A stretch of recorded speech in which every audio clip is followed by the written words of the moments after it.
Hello বন্ধুরা, welcome to our channel Sayani Koyal 09। আজকে আমি চলে এসেছি সামার স্পেশাল একটা গ্লোই ডিউই মেকআপ টিউটোরিয়াল নিয়ে। আর এই মেকআপ টিউটোরিয়ালটা একদম স্কিপ করো না, শুরু থেকে শেষ পর্যন্ত অবশ্যই দেখতে থাকো। আমি আমার মুখ খুব ভালোভাবে ফেস ওয়াশ দিয়ে ক্লিন করে মেকআপ করতে বসেছি। আর এখন আমি গুড ভাইবসের টোনার স্কিনকে হাইড্রেট করার জন্য ইউজ করছি।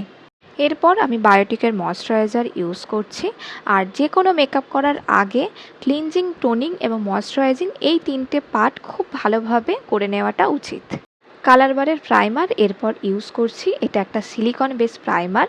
মুখে ওপেন পোর্স থাকলে এই ধরনের সিলিকন বেস প্রাইমার ইউজ করা ভীষণভাবে ভালো। এরপর আমি ইনসাইডের কনসিলার প্যালেট থেকে আমার স্কিন শেডের থেকে এক শেড ডার্ক শেডের কনসিলার কালার নিয়ে মুখের যে জায়গাগুলোতে ডার্ক স্পট বা ডিসকালারেশন আছে সেই জায়গাগুলোকে কালার কারেক্টিং করার জন্য আমি কনসিলার ইউজ করছি। তারপর ওই কনসিলারটাকে একটা কনসিলার ব্রাশ দিয়ে খুব ভালোভাবে ব্লেন্ডিং করে নিচ্ছি। আর রিজনেবল প্রাইসের মধ্যে এবং বাজেট ফ্রেন্ডলি হিসাবে এই কনসিলার প্যালেটটা ভীষণ ভালো। ফরএভার 52 এর ফাউন্ডেশন এরপর আমার মুখে খুব অল্প অল্প করে ইউজ করে নিচ্ছি। তারপরে ফাউন্ডেশন ব্লেন্ডিং ব্রাশ দিয়ে খুব ভালোভাবে ফাউন্ডেশনটাকে ব্লেন্ড করে নিচ্ছি। আর এই ব্লেন্ডিংটা কিন্তু একটু সময় নিয়ে খুব হালকাভাবে করতে হবে। ব্লেন্ডিং যত সুন্দর হবে বেসটাও কিন্তু ততটাই ফ্ললেস হবে।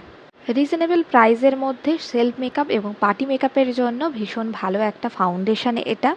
আর এই ব্রাশে যেটুকু এক্সট্রা ফাউন্ডেশন লেগে আছে সেটাকেই আমার চোখের উপরে ইউজ করে নিচ্ছি। আলাদাভাবে আই মেকআপের জন্য চোখের উপরে কোনো কনসিলার আর ইউজ করব না। সামারের জন্য যত কম প্রোডাক্ট ইউজ করব ততই কিন্তু ভালো। এরপর সুইস বিউটির কনসিলার নিয়েছি যার শেড 03। এটা আমার স্কিন শেডের থেকে একটু লাইট বা অলমোস্ট আমার স্কিন শেডের কালারই বলা চলে। এই কনসিলারটাকে আমার মুখের হাইলাইট পয়েন্টগুলোতে ইউজ করছি। তারপরে কনসিলার ব্লেন্ডিং ব্রাশ দিয়ে খুব ভালোভাবে ব্লেন্ড করে নিচ্ছি। আর মেকআপের জন্য ব্লেন্ডিং সবসময় খুব ভালোভাবে করতে হবে। আর এই সুইস বিউটির কনসিলারও ভীষণ ভালো রিজনেবল প্রাইসের মধ্যে।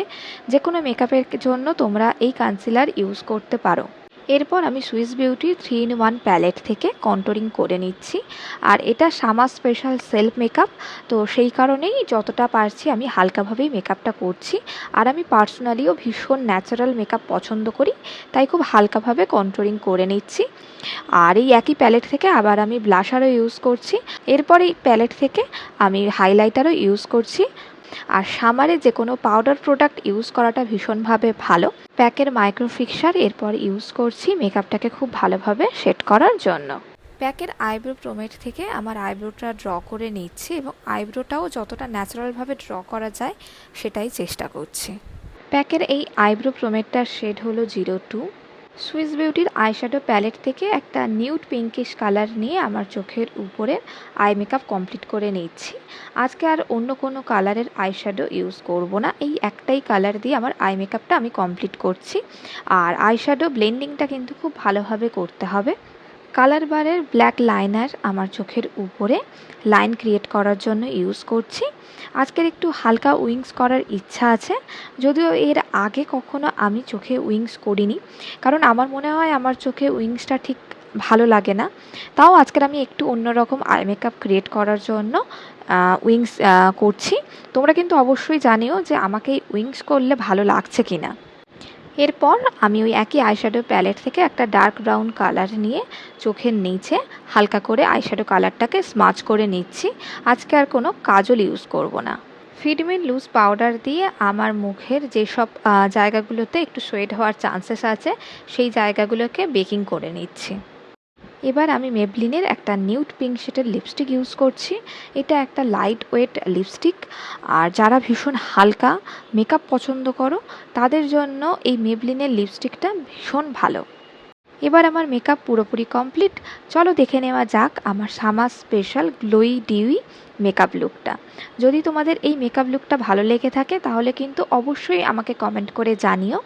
আর তোমাদের মেকআপ রিলেটেড কোনো রকম কোয়ারি থাকলে আমাকে কমেন্ট করতে পারো, আমি অবশ্যই চেষ্টা করব তোমাদের সেই কোয়ারির অ্যানসার দিতে।